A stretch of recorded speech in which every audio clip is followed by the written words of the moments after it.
Number 13 فتح القدیر۔ علامہ شوکانی رحمہ اللہ متوفی 1250 ہجری۔ علامہ شوکانی مسلک کے اعتبار سے زیدی شیعہ تھے۔ فقہ زیدی میں ان کو ایک نمایاں مقام تھا اور اسی کے مطابق یہ مسائل کے جوابات دیتے تھے۔ بعد میں جا کر انہوں نے اجتہاد کا دعویٰ کیا اور یہ تقلید کے مخالف تھے، اور انہوں نے اجتہاد کو ثابت کیا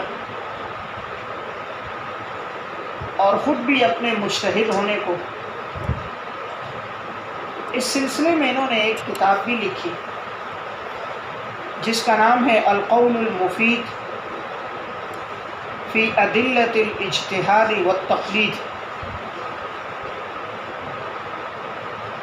جس میں انہوں نے اجتہاد پر دلائل دیے ہیں اور یہ بتایا ہے کہ اجتہاد کا دروازہ بند نہیں ہے، انسان اب بھی اجتہاد کر سکتا ہے، اور تقلید کی مذمت بیان کی ہے۔ صفات باری تعالیٰ کے مسائل میں یہ آیات کو ظاہر پہ محمول کرتے تھے بغیر تعویل کے، یعنی اللہ رب العزت کی جتنی صفات ہیں ان میں یہ آیت کا ظاہری معنی مراد لیتے اور تعویل نہیں کرتے تھے، جیسا کہ متأخرین کی رائے ہے، اور نہ ہی انہوں نے تفویض کی ہے۔ تو یہ اس مسئلے میں اہل سنت سے ہٹ کر تھے۔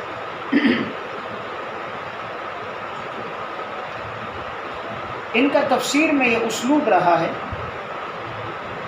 کہ یہ آیات نقل کرنے کے بعد سب سے پہلے آیت کے غریب الفاظ کی وضاحت کرتے ہیں، جا بجا ائمہ لغت کے اقوال ذکر کرتے ہیں، جن میں امام مبرد، امام ابو عبیدہ، نحوی مباحث کے لیے امام فرا اور امام زجاج کے اقوال ذکر کرتے ہیں،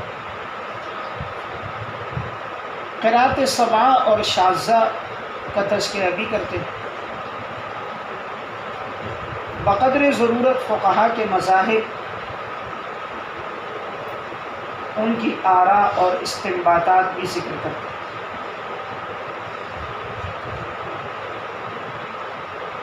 زیادہ تر انہوں نے تفسیر میں روایات ذکر کی، اس میں ان کا ماخذ تفسیر ابن جریر اور تفسیر ابن ابی حاتم اور تفسیر ابن کثیر ہے۔ اس تفسیر میں بہت سے مقامات پر غیر مستند روایات بھی آئی ہیں، اور انہوں نے کئی ایک مقامات پر اپنے مسلک کے اعتبار سے روایات ذکر کی، اور بعض جگہ ان کا میلان بھی ہے زیدیہ فرقے کی طرف، جس کا علم مطالعہ کرتے وقت ہو جاتا ہے۔ اب ایسے کون کون سے مقامات ہیں کہ جہاں انہوں نے ایسی روایات کو ذکر کیا اور نقد نہیں کیا، حالانکہ وہ روایات موضوع تھی یا غیر مستند روایات تھی، اور انہوں نے ان روایات کا تذکرہ کیا ہے اور ان پہ نقد نہیں کیا، جیسے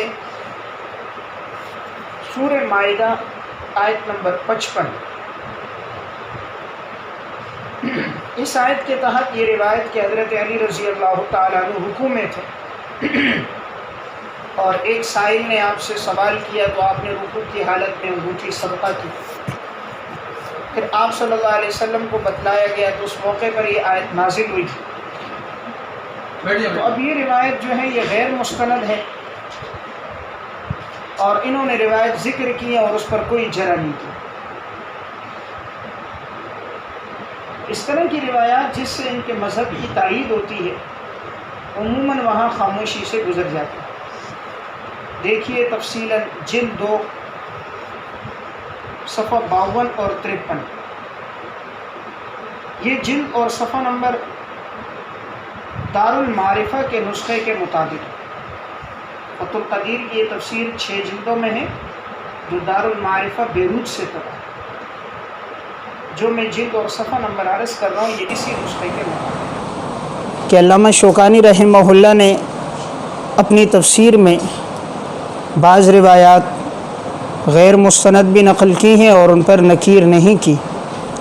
اس میں پہلا مقام تھا سورہ مائدہ آیت نمبر 55، جلد نمبر 2 صفحہ 52 اور 53۔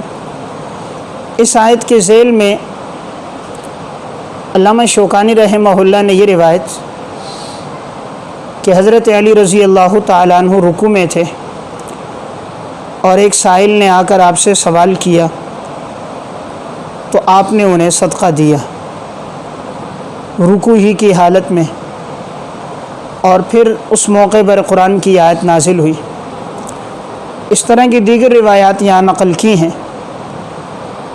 اب ان میں بعض روایات ایسی ہیں جو محدثین کے ہاں غیر مستند ہیں، لیکن علامہ شوکانی نے ان کی کوئی تردید نہیں کی بلکہ ان روایات کو ذکر کر کے آگے بڑھ گئے۔ اسی طرح دوسرا مقام ہے سورہ مائدہ آیت نمبر 67، یا ایھا الرسول بلغ ما انزل الیک من ربک۔ اس آیت کے ذیل میں حضرت ابو سعید خدری رضی اللہ تعالیٰ عنہ کی یہ روایت نقل کی ہے کہ غدیر خم کے موقع پر یہ آیت نازل ہوئی اور اس آیت کے اندر یہ جملہ بھی موجود تھا، یعنی الفاظ یوں تھے، یا ایھا الرسول بلغ ما انزل الیک من ربک ان علیا مولی المؤمنین، ان علیا مولی المؤمنین، یہ الفاظ تھے۔ یا ایھا الرسول بلغ ما انزل الیک من ربک کے بعد الفاظ تھے ان علیا مولی المؤمنین، اور اس کے بعد تھا وَإِن لَّمْ تَفْعَلْ فَمَا بَلَّغْتَ رِسَالَتَهُ۔ اب یہ جو روایت ہے یہ بھی محدثین کے ہاں مستند نہیں ہے، اور علامہ شوکانی نے اسے اپنے نظریے کے مطابق نقل کیا اور اس پر کوئی تنقید نہیں کی۔ جلد نمبر 2 صفحہ نمبر 60۔ اسی طرح علامہ شوکانی رحمہ اللہ وہ آیات کہ جو مشرکین مکہ کی تردید کے بارے میں آئی ہیں کہ جو انہوں نے اپنے آباء و اجداد کی تقلید کی اور حق دین کو چھوڑا، تو اللہ نے جو ان کی تردید فرمائی ہے تو انہوں نے وہ احبار اور رہبان کی آیات کو تقلید پر فٹ کیا ہے۔ چونکہ تقلید کے قائل نہیں تھے تو انہوں نے ان آیات کا مصداق مقلدین کو بنایا ہے کہ یہ لوگ دین پہ نہیں چلتے اور آباء و اجداد کی باتوں کو اختیار کرتے ہیں۔ جیسے سورہ اعراف میں آیت نمبر 28،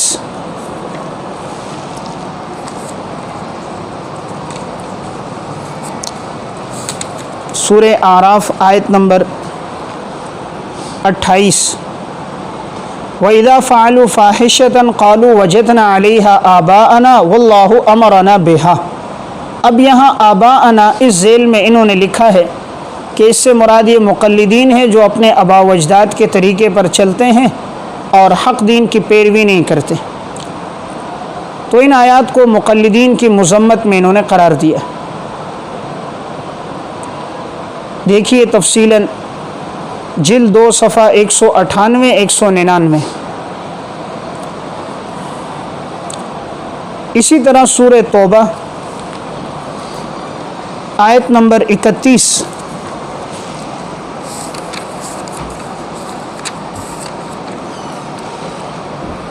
اتخذوا احبارهم ورهبانهم اربابا من دون اللہ.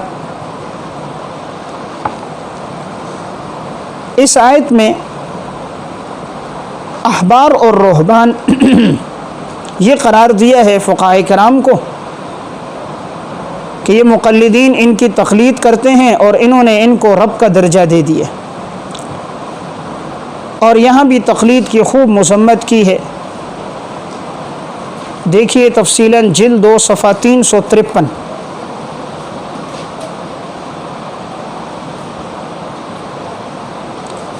علامہ شوکانی رحمہ اللہ چونکہ توسل کے قائل نہیں تھے، اسی لیے انہوں نے اس کی بھی قدر سخت الفاظ میں مذمت بیان کی ہے. سورہ یونس آیت نمبر 49. قل لا املک لنفسی ضرا ولا نفعا الا ما شاء اللہ. اس آیت کے تحت انہوں نے توسل کی مخالفت کی اور وسیلے کے قائلین کی خوب تردید کی. اور یہ توسل بالاعمال الصالحہ، توسل بالذات، اس کے قائل نہیں ہیں. دیکھیے تفصیلاً جلد 2 صفحہ 449 450.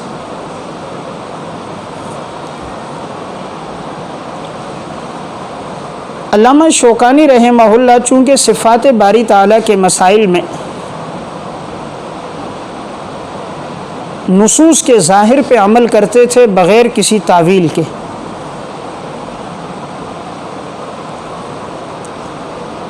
متشابہات میں حالانکہ متقدمین کا مسلک تفویض کا ہے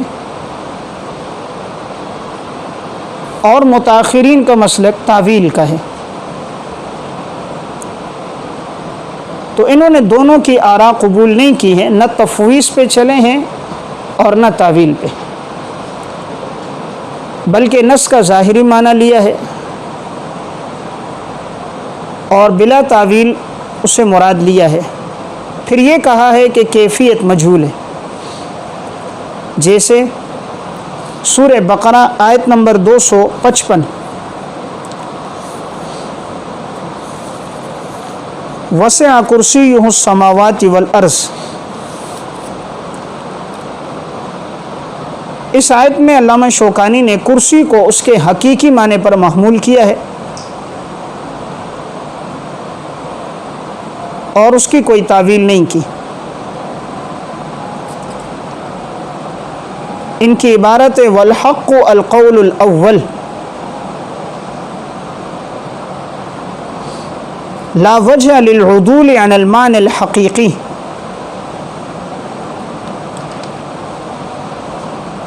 کہ پہلا والا قول برحق ہے اور معنی حقیقی سے کوئی عدول نہیں کیا جائے گا.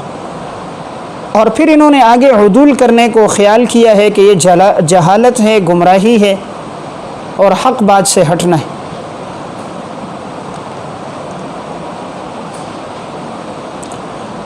علامہ شوکانی معتزلہ کی بھی تردید کرتے ہیں جا بجا. جیسے سورہ بقرہ آیت نمبر 55 وَإِذْ قُلْتُمْ يَا مُوسَى لَن نُؤْمِنَ لَكَ حَتَّى نَرَى اللَّهَ جَهْرًا. اس آیت کے تحت معتزلہ کی تردید کی ہے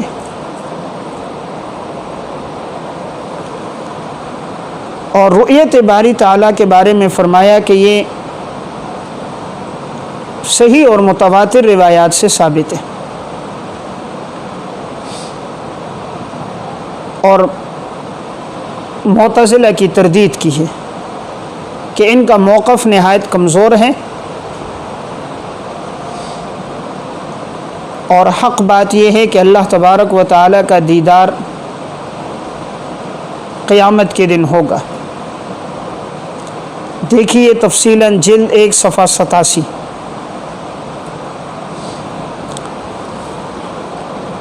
اسی طرح انہوں نے سورہ یوسف آیت نمبر 67 وقال یا بنی لا تدخلوا من باب واحد وادخلوا من ابواب متفرقہ. جب حضرت یعقوب علیہ السلام نے اپنی اولاد سے کہا تھا کہ تم لوگ ایک دروازے سے داخل نہ ہونا بلکہ الگ الگ دروازے سے داخل ہونا، تو اس کے تحت انہوں نے معتزلہ کی تردید کی ہے کہ وہ نظر لگنے کے قائل نہیں ہیں. معتزلہ کہتے ہیں کہ نظر کوئی چیز نہیں ہے. تو انہوں نے تردید کی کہ دیکھیں یعقوب علیہ السلام نے جو اپنے بیٹوں سے کہا الگ الگ داخل ہو تو اسی لیے تاکہ انہیں نظر نہ لگے. اور علامہ شوکانی کہتے ہیں نظر کا لگنا صحیح احادیث سے ثابت ہے اور اس کا انکار کرنا درست نہیں ہے. اور انہوں نے بتایا کہ بہت سے صحابہ اکرام کو نظر لگی، اس قسم کے واقعات روایات میں موجود ہیں. آخر میں لکھا وقد وردت الاحادیث الصحیحہ بأن العین حق، وقد وردت الاحادیث الصحیحہ بأن العین حق واصیب بها جماعۃ فی عصر النبوۃ وأصیب بها جماعۃ فی عصر النبوۃ ومنہم رسول اللہ صلی اللہ علیہ وسلم. دیکھیے تفصیلاً جلد 3 صفحہ 41. اسی طرح سورہ اعراف آیت نمبر 43 وَنُودُوا أَن تِلْكُمُ الْجَنَّةُ أُورِثْتُمُوهَا بِمَا كُنْتُمْ تَعْمَلُونَ. اس آیت کے ذیل میں کہ انسان جو جنت کا وارث ہوگا وہ اعمال سے نہیں ہوگا بلکہ اللہ کے فضل سے ہوگا.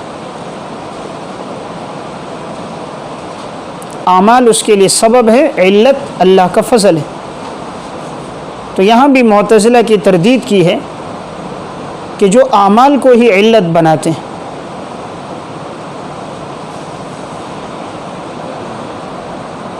صاحب کشاف کا بھی رد کیا ہے.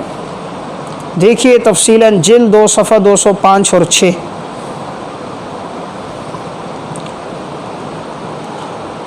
بہرحال خلاصہ کلام یہ ہے کہ علامہ شوکانی چونکہ مسلک کے اعتبار سے زیدی تھے، اس لیے جا بجا انہوں نے اپنے نظریات کا تذکرہ بھی کیا ہے، لیکن فی نفسی ہی یہ تفسیر نہایت مفید ہے کہ اس میں روایات کا تذکرہ بھی ہے، معتزلہ اور دیگر فرق باطلہ کی تردید بھی ہے، اور آیات کی مختصر اور عام فہم تشریح